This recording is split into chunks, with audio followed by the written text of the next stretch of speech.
Hello everyone, स्वागत है आप सभी लोगों का बीपीएससी हैकर के इस यूट्यूब चैनल पे।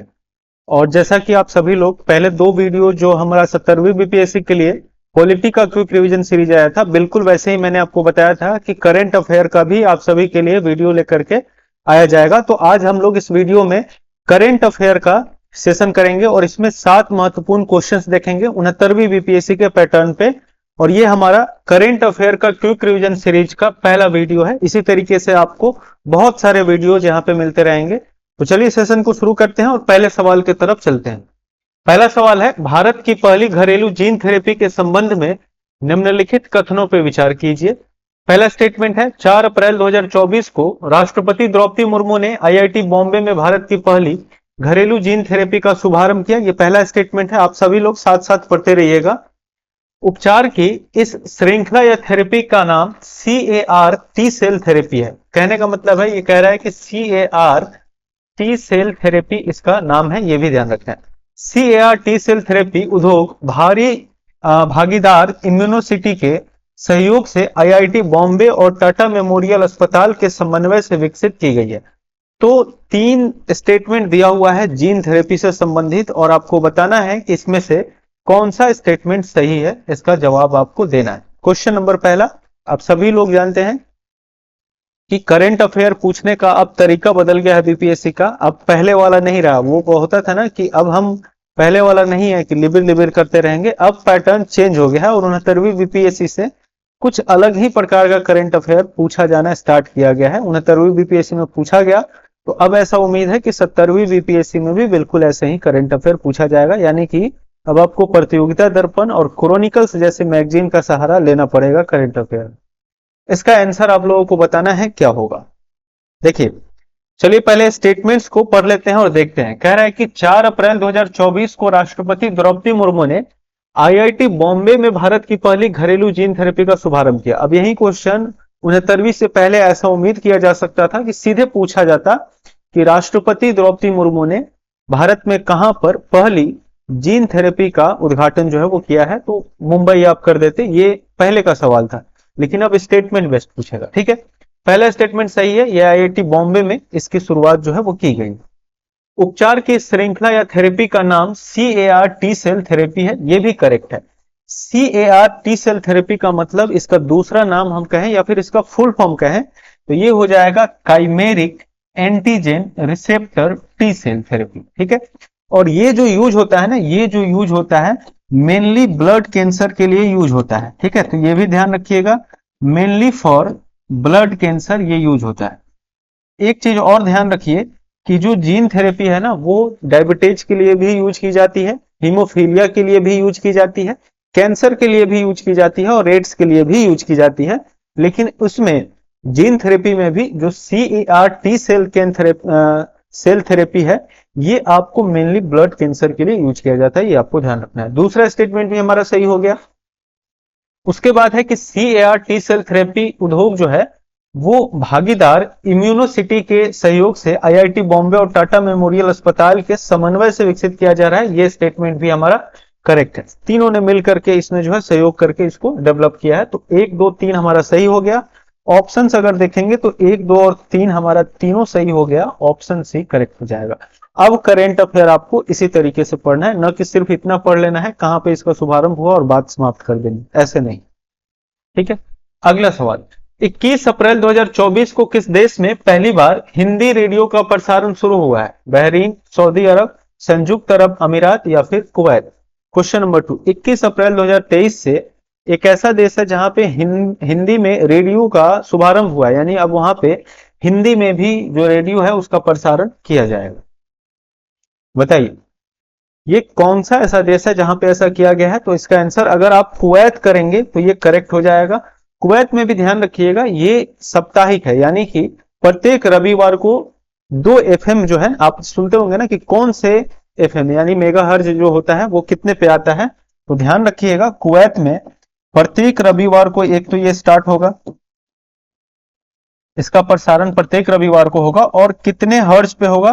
तो 93.3 हर्ट्ज पे होगा और 96.3 हर्ट्ज पे होगा, यानी 2 हर्ट्ज पे इसको सुना जा सकता है कुवैत में, ये आपको ध्यान में रखना है। अगला सवाल है, विश्व प्रवासन रिपोर्ट 2024 से संबंधित निम्न कथनों पे विचार कीजिए। यह रिपोर्ट अंतर्राष्ट्रीय श्रम संगठन यानी कि आईएलओ के द्वारा जारी की गई है। पहला, इसके अनुसार शीर्ष धन प्रेषित प्राप्तकर्ता देशों में भारत को शीर्ष स्थान प्राप्त हुआ है। तो दो स्टेटमेंट आपको दिया हुआ है, विश्व प्रवासन रिपोर्ट 2024 से संबंधित दो स्टेटमेंट पढ़ना है और बताना है कौन सा स्टेटमेंट इसमें से सही है, ये बताइए। अब ऐसे ही सवाल आपको तैयार करना है और विश्वास कीजिएगा एग्जाम हॉल में जाकर के आपको अगर वन लाइनर क्वेश्चन मिल गया ना इसी का, तो आपको इतना अच्छा लगेगा, आपको लगेगा कि कितने अच्छे से हमने पढ़ाई किया। अदरवाइज जैसे नहीं पढ़िएगा तो थोड़ा सा ट्विस्ट करेगा और आप फंसना शुरू हो जाइएगा एग्जाम हॉल में, ठीक है। तो चलिए इसका देखते हैं। कह रहा है कि यह रिपोर्ट अंतर्राष्ट्रीय श्रम संगठन यानी आईएलओ के द्वारा जारी किया गया है। तो यहां पे यह गलत हो गया, यह आईएलओ के द्वारा नहीं किया गया है बल्कि यह किया गया है आईएमओ के द्वारा, ठीक है।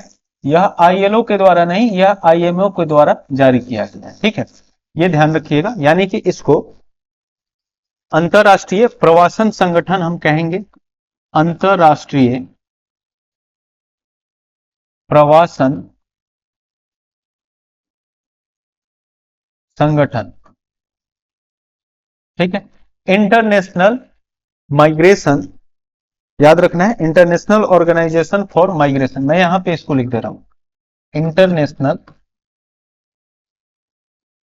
International organisation for migration,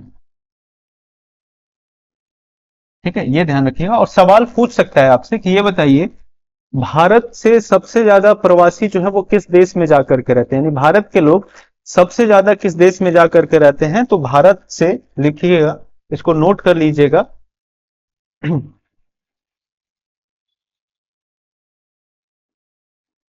Bharat से सबसे अधिक प्रवासी जो है वो कहां पे जाते हैं, किस देश में जाते हैं। तो यूएई में जाते हैं, सऊदी अरब में जाते हैं।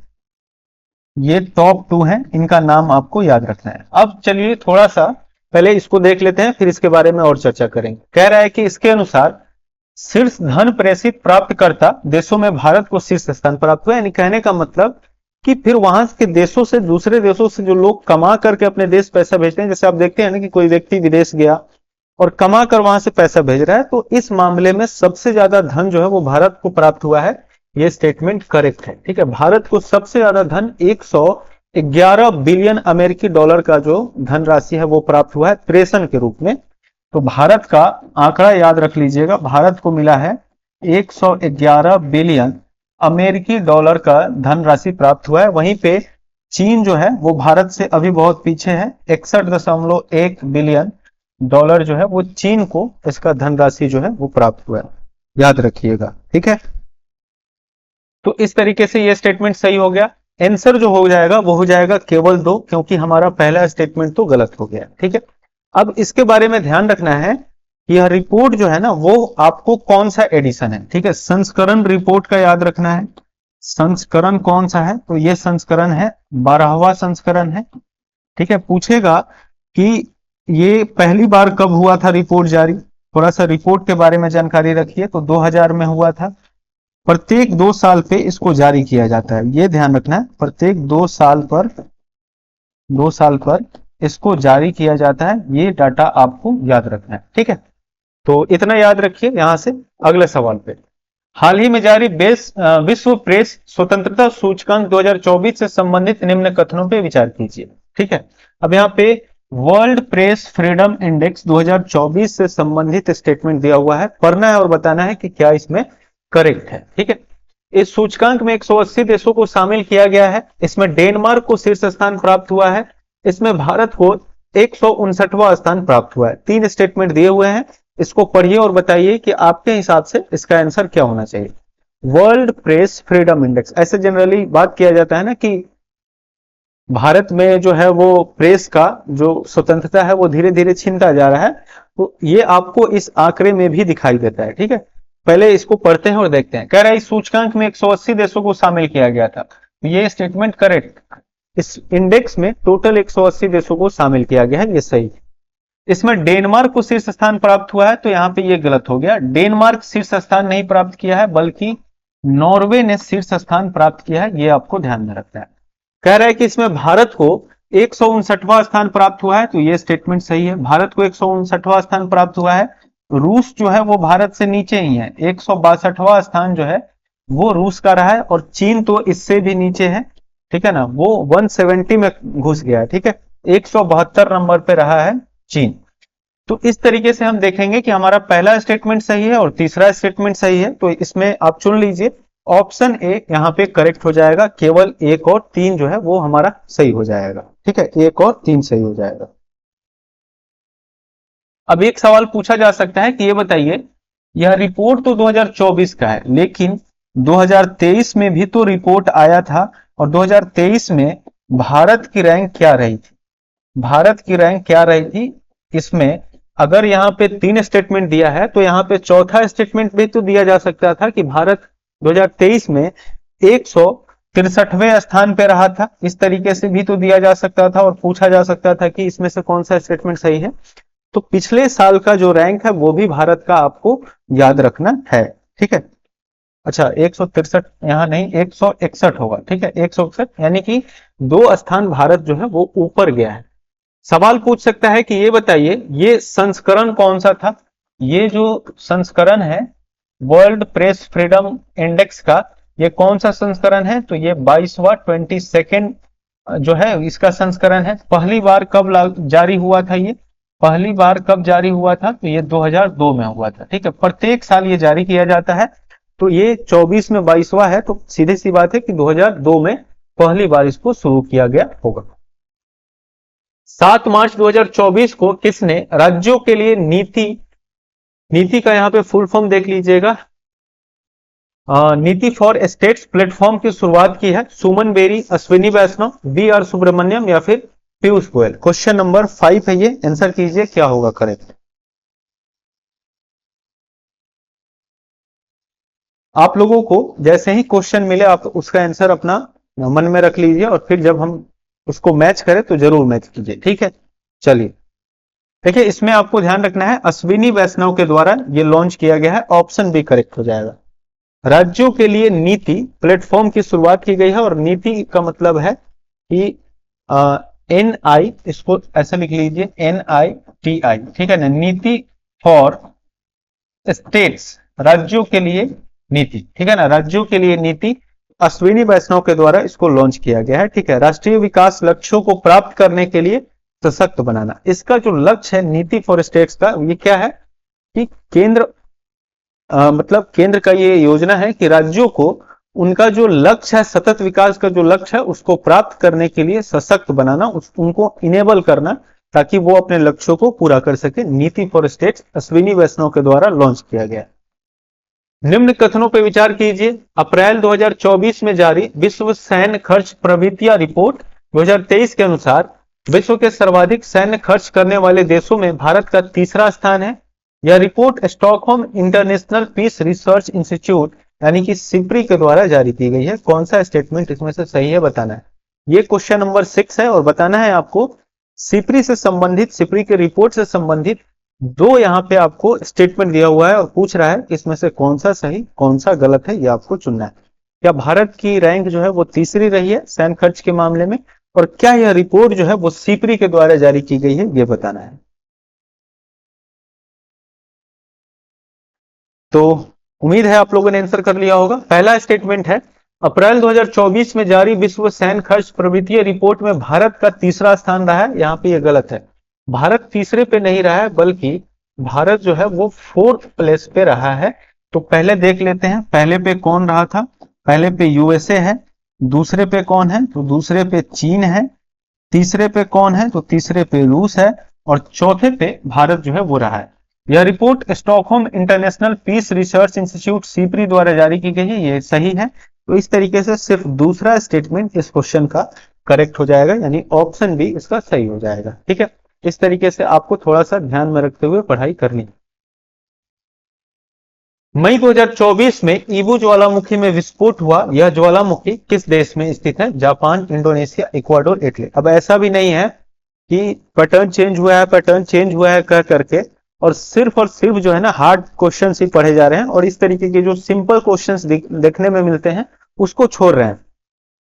कहने का मतलब यह है कि पैटर्न तो चेंज हो ही रहा है, इसमें आपको वन लाइनर भी पढ़ना है और साथ साथ आपको स्टेटमेंट बेस्ड क्वेश्चन भी पढ़ना है। अब ऐसा नहीं करना है कि सिर्फ वन लाइनर ही पढ़ते रहना है, उससे काम नहीं चलेगा। दोनों का कॉम्बिनेशन अच्छा होना चाहिए तभी काम चलेगा, क्योंकि आप सिर्फ स्टेटमेंट पढ़ेंगे और ये छोड़ देंगे तब भी आप फंस सकते हैं। ठीक है, तो हर तरीके से पढ़िएगा।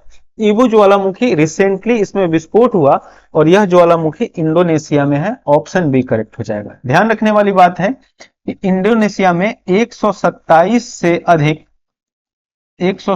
से अधिक सक्रिय ज्वालामुखी आपको इंडोनेशिया में देखने को मिलेगा, जिसमें कंटिन्यूअसली कभी ना कभी विस्फोट जो है वो होते रहता है।